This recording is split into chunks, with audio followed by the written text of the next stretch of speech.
In this video, I will take a deep dive into the unique differences between Flora AI and Weavy AI to help you decide which tool fits your specific workflow.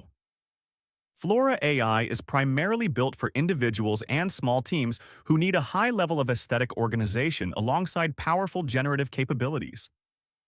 It focuses on turning scattered thoughts into beautiful, structured documents and visual boards effortlessly.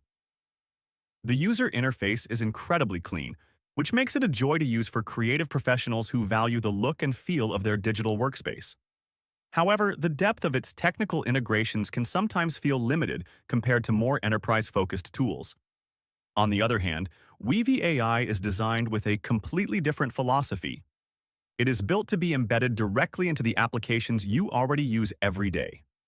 If you are a developer or a business owner looking to add intelligent collaborative features like chat, feeds, and file sharing into your own software, Weavy is the clear winner. It offers a robust framework that brings AI right into the heart of your existing product ecosystem. While Flora excels at standalone creativity and personal productivity, Weavy shines in its ability to scale and integrate.